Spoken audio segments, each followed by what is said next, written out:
Hello there, Paul here from the Open Mind Institute. I hope you're keeping well.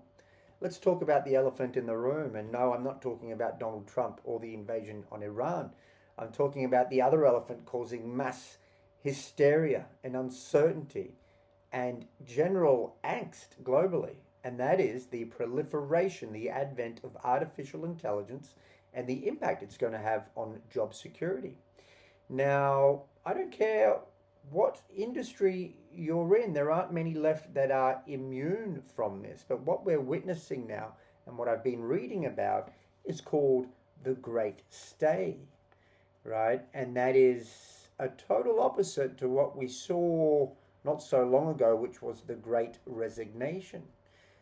Let me put a diagram up on the screen here of an image that just summarizes what we're seeing unfolding across most industries right now.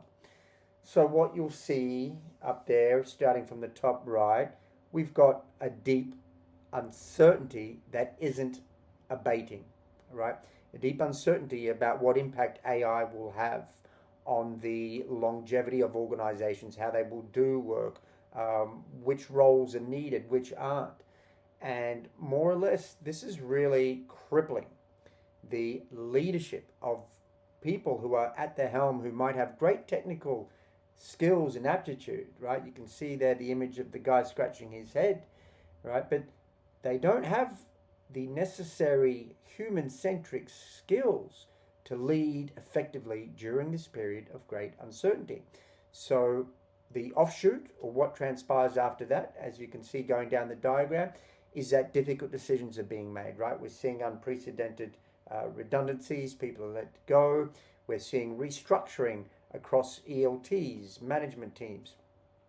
And more or less, there is minimal consultation with people on the ground, right? And this is having this very unhealthy, deleterious ripple effect that is palpable. I mean, people are reporting to me it feels soul destroying coming to work, right? And you can see toward the tail end of that diagram, when your assets, when the people on the ground are feeling not heard, misunderstood, not consulted, feeling the burden of greater work because their colleagues have been let go, right?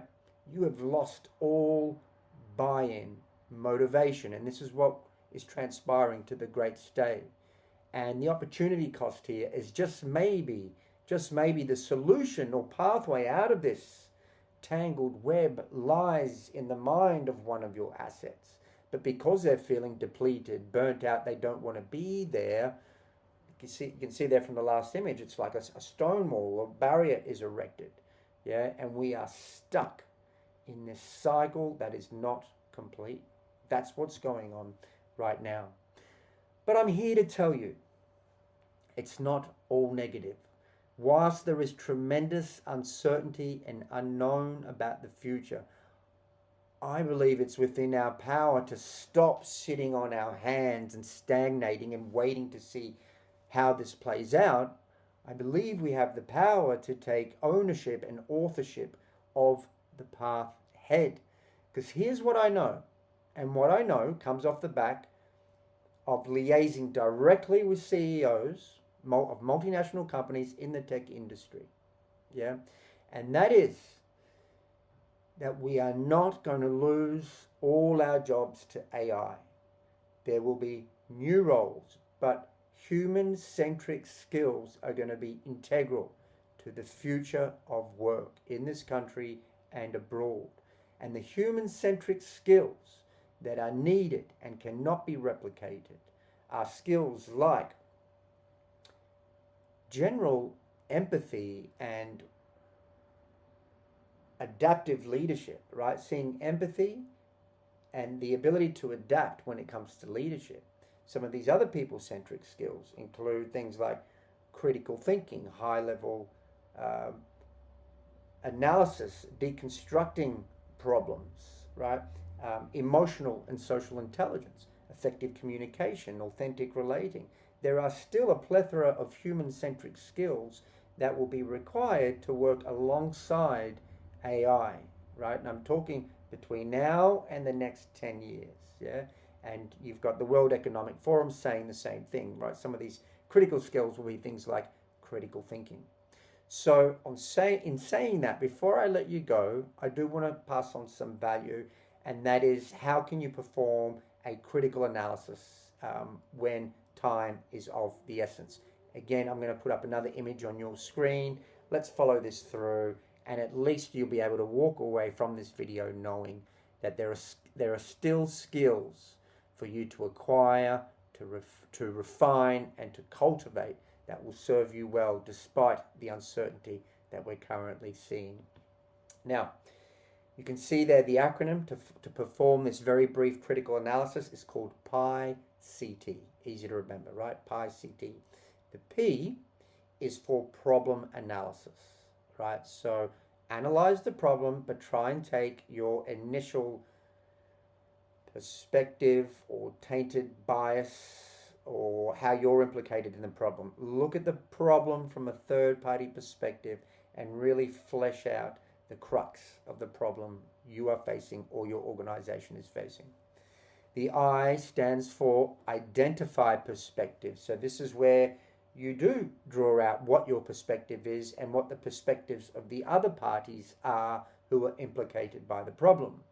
The E then takes us to evaluate assumptions and bias, because we all have degrees of unconscious and sometimes even conscious bias, and sometimes they can be the biggest drawback to a productive solution. So identify assumptions, identify bias, and then you move to the real crux of the critical analysis, and that is C for critique the evidence, right?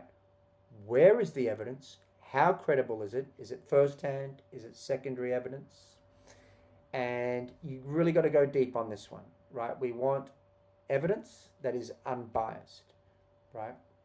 So that's very important. And once you do that, then you go to the T, which is trace out the consequences, which means, okay, so now I've put my assumptions and bias aside.